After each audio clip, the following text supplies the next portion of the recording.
Y'all, Fantastical Parade is literally right around the corner, so what better way than to just kind of wrap up everything that we've seen from the Crimson Blaze by going through the most played decks of the season. And better yet to start off with is that we have Suicune Greninja EX coming in at almost 4,000 registrations. We're looking at almost 11,500 in games being played, 10,000 losses, 611 ties, netting in almost a 52% win rate across these tournaments. Obviously, you high roll, you high roll, you low roll, you low roll, but considering the amount of games being played, that is an amazing win rate to see. That technically it is above 50%.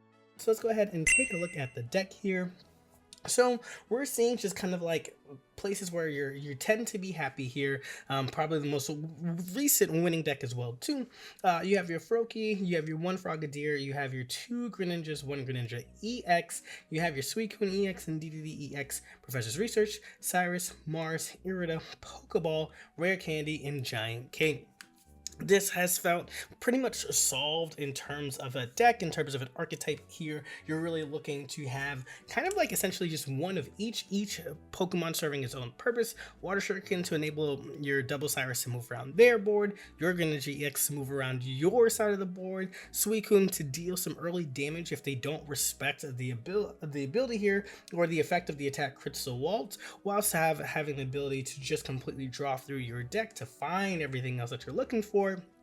And then you have DDD to kind of just help the survivability of your Suicune to then get into your Greninja EX, so on and so forth. And then you have your Irida to kind of like help boost up the healing power that DDD EX has.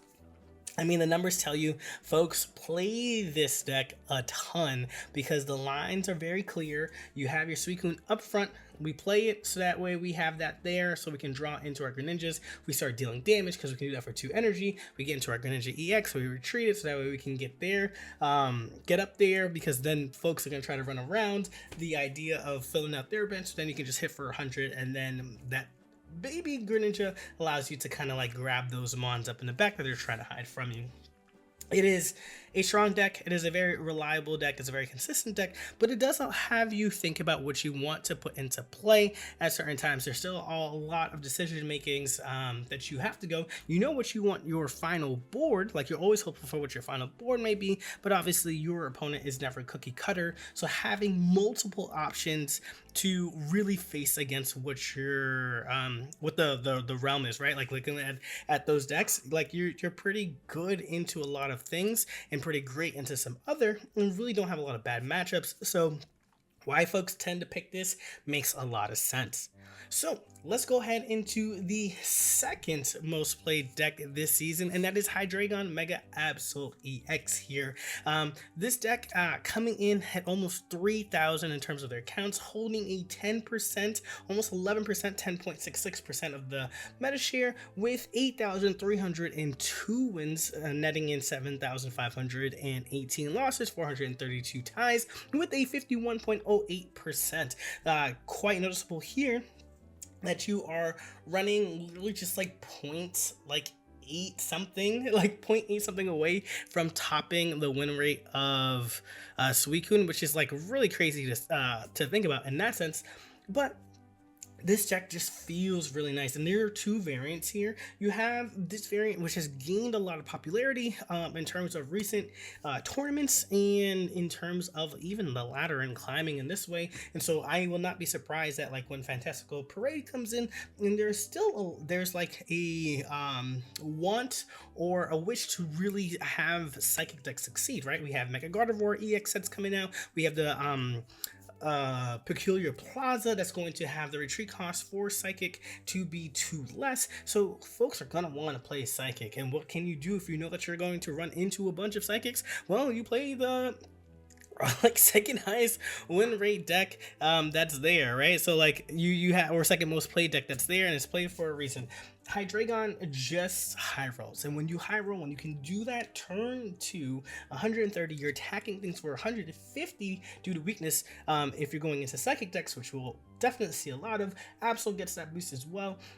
So you have these 2 cards in here, and with the So you have these two cards in here. You have 130. That's 260. They have to deal with two of these, right? And they're only losing 1 point, and that's the crazy part. You're able to deal this much damage for only 1 point, and that's kind of what folks like to see. They want to jump into the high roll. If you get into there, it feels really bad for your opponent. You feel really good about having it, and this addition of Poison Barb Nihilego into this deck just allows you to add in more damage over time, so that way your Mega Absol can then sweep.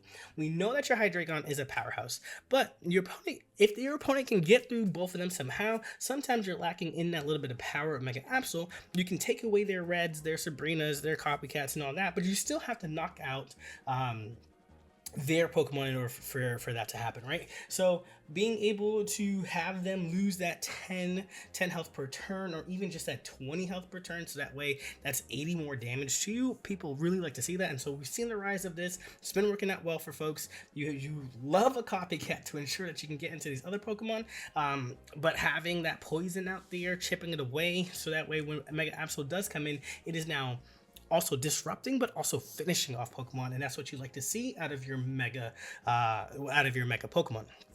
So now to our third played deck here, we have Mega Altaria EX Greninja coming in almost at 2,000 counts. It's 1,892 to be precise, and then we drop immensely. So we have Suicune Greninja EX as the meta share at like 14.2%, Hydreigon Mega Absol at 10.66%, and this third played deck is now at 6.9%, almost at 7. So we see the big drop here. They're netting in 5,552 wins, 4,908 losses, 314 ties, coming in at 51.53%. So even though there's a huge drop between playability or popularity as well, in terms of Hydreigon Mega Absol, by like 0.5% here, you actually have a better win rate with Mega Altaria EX here, and the reason why is really this Greninja here, right? So you have the Battle of the Stage choose. It's kind of like, what is your playstyle? Do you want to hit hard, or do you want to build up, chip away, and then attack with your main sweeper here? And that's where Greninja applies for you, right? You're running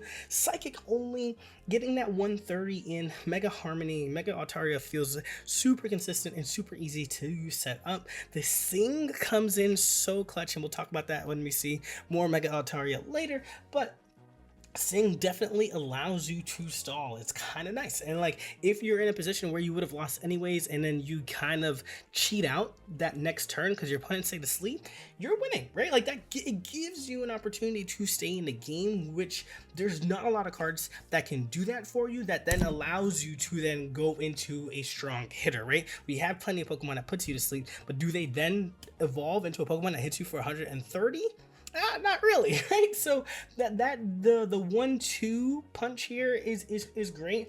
And when you have the double Greninja, you're now, even if you just have one, you're attacking for 150, you're disrupting what they're trying to do, obviously, right? Like we have the 2 Cyrus, and that's there for a reason. If you have both of them out, then you're able to then ping down other Pokemon while your Mega Altaria is focusing on the front as well too. So there's a double assault there, or going into one. So this just gives you a lot of opportunity to pull here. And so between the Licia being able to net out the Swablues, you can ensure that you can get through Froakie with the Pokeball. There's a reason there. I can see why folks play this, but you do need to juggle a stage 1 and a stage 2 at the same time, so your draws might come a little bit slower when it comes to it.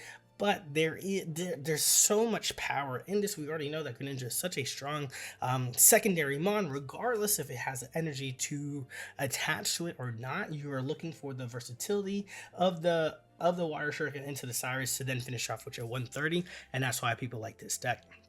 We go into our fourth play deck here, which like surprised me, right? Like this is Magnezone Mega Absol EX. The numbers run down to a count of 1,465, not that far off from Mega Altaria Greninja. We see that in the meta share, 5.34%, 4,000 wins, 3,873 losses, 189 ties, netting in at 49.91%. It's actually the first deck out of our like top 4, right? Like our top 4 decks that's like below 50% here, but it's literally by like 0.09, right? Like I'm sure another day or two looking at this could have easily gone up into the 50% here. But you just kind of love to see this is I mean, like, we have strong stage 2 non-EXs that kind of just fit anywhere, right? Like Magnezone, you can get into this mirror shot through volt charge. You use because you're not having electricity, you use the mirror shot, which allows your, or not allows, but forces your opponent to flip a coin in order for them to attack, which puts them on luck now, right? Like they need to hit heads in order to get through, otherwise you're getting 180 worth of damage in that 2 turns, right? You hit the 90, they don't attack, you get to hit the 90 again. That's great. That volt charge allows you to build that up, so that means you get to spend that energy on Darkrai, you get to spend that energy on Mega Absol EX. So not only do they have to get through 300 HP of knocking down double of your Magnezones, but you have a Mega Absol that's ready to go. You have your Darkrai that's pinging in the back, so instead of just dealing 90 that turn, you're dealing 110 or 100 with your Mega Absol. So there's a lot of opportunities here that like really just allow you to continuously put pressure on your opponent through these Pokemon, and that's, I mean, that's great. And so seeing it being the number 4 popularity, I see that because of this Magnezone, right? This Magnezone having the Clement as well to help you search for these double 2 Magnetons to then thin out your deck as well. So this copycat really is just to ensure, you know, the Darkrai or the Mega Absol or the Magnezone, like you, Magnezone definitely is a clear winner out of this set, not only having a new one, but having its support pieces to ensure even more consistency. Magnemite being able to be searched by Licia as well just allows you to get to your pieces that much faster, really making it easy to see why this claimed the 4th spot. And then coming in number 5, we just talked about Magnezone, and so we see Magnezone Oricorio. There's really not much more else to say about Magnezone in this deck, because we're seeing the same, you know, Magnemite, the 50 HP, the Licia, the Magneton, the Clement supporter, but interestingly enough, you actually get a split here for the Magnezone Oricorio, not going all in on the mirror shot. So Oricorio, no, nothing else to really say. It is great into the ladder because people play only one card really to deal with it, and so you have the opportunity here. They don't draw into it to switchly safe back and forth between Sabrina's if you need to, or to continue to put that up. And if you take out their Oricorio counter, then you're kind of pretty good from there, right? But what's nice about the other Magnezone is that the 110 still is a lot of damage, right? That extra 20 boost, it's why you have Darkrai trying to ping and get that. It's why you have things like Red, right? Like extra 20 damage for an attack goes a long way. This allows you to take out baby Greninjas out in 1. This allows you to take out this 110 here, allows you to put Suicune on his last legs, being only at 10 HP left. And if they have like a giant cape, you obviously knock them out the next turn. But even if they like take out this Magnezone, that means your Magnemite can then clear it out that following as well too. So it has answers for the top half of the meta here, in terms of like what the other pockets are trying to do, but that 110 is not that extra 20 damage is a really troublesome thing for your opponents to deal with, and so it coming in at 1200 for its count, 4.3% meta share, 3,489 wins, 3,126 losses with 195. It actually boosts up in terms of its win percentage over the last variant, including Mega Absol and Darkrai, going from 49.9% to 51.23%. Really almost a full 2% win share here, even scoring higher than Hydreigon Mega Absol EX. So looking for some consistency that's coming in as well, and just so that way y'all can see this giant cape, there is 2 of them in there as well too, just in case you were wondering for that count. If you're looking to start things off into the new set with something that's like reliable, this is like pretty good. Then we go into Mega Altaria EX and DDD EX. It's safe to say that Mega Altaria, let's go through the stats for this deck first actually. 1,101 in terms for the count, 4.02% for the meta share, 3,102 wins, 2,227 losses, 122 with, oh, I read that wrong line. 2,875 losses, 147 ties with a 50.65% win rate here. This is just safe to say that like folks just love their Mega Altaria.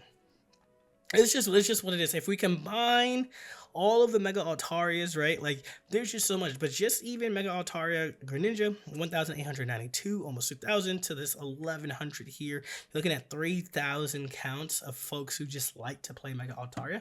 And depending on what you want to run it with, but people like this card. People like the fact that it's consistent. People like the fact that it's 130. People like the fact that it pops off for just 2 energy. And so here is like this is more of like your traditional sense of Mega Altaria. You have your non-EX Altaria to deal with Oricorio, you have your Jingling, you have your Jirachi to hit the back, you have your NDDD for heal. And like that's just kind of how it runs. You're really just trying to get into Mega Altaria, fill out the rest of your bench, and then just hit for 130 and continuously heal until your opponent just gets run down on Pokemon.